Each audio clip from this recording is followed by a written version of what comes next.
Tajuk berita, keahlian GRS, Armizan Nafi permainkan Muhyiddin, bersatu.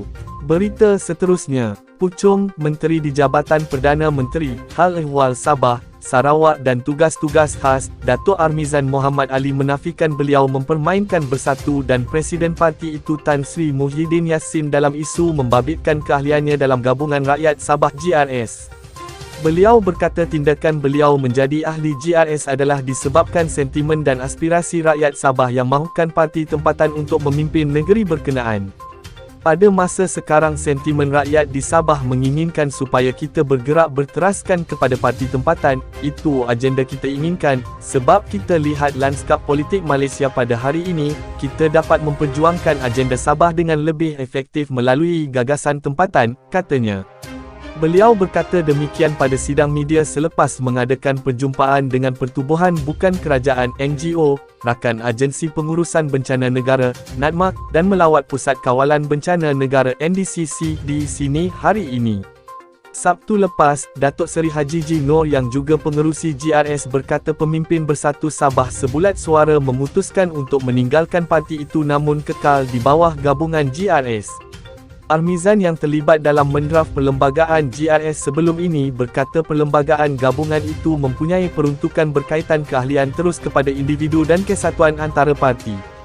Sehubungan itu beliau mengulangi kenyataan bahawa dirinya adalah ahli langsung GRS dan bertanding serta menang atas tiket gabungan itu pada pilihan raya umum ke-15 PRU15 yang lepas.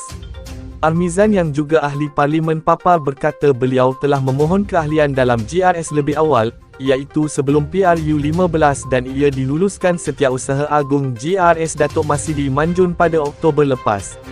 Ditanya mengapa beliau menyertai GRS sedangkan pada ketika itu beliau adalah ahli Bersatu, Armizan mendakwa Perlembagaan Persekutuan atau Akta Pertubuhan 1966 tidak pernah menghalang untuk seseorang menjadi ahli kepada beberapa parti politik.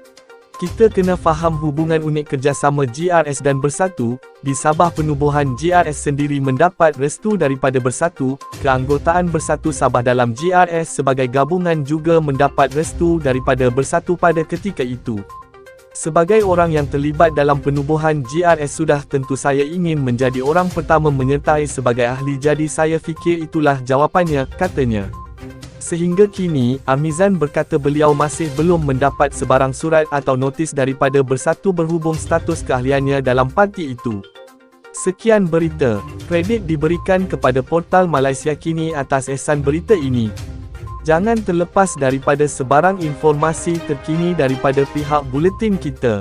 Jangan lupa like, komen, dan subscribe sebagai tanda sokongan anda kepada kami serta kongsikan video kami di media sosial, Facebook, Instagram, WhatsApp group, dan Twitter. Semoga kita semua sentiasa dilindungi daripada segala wabak penyakit, dijauhkan dari sebarang bencana dan sentiasa dimurahkan rezeki. Amin. Ya Rabbal Alamin.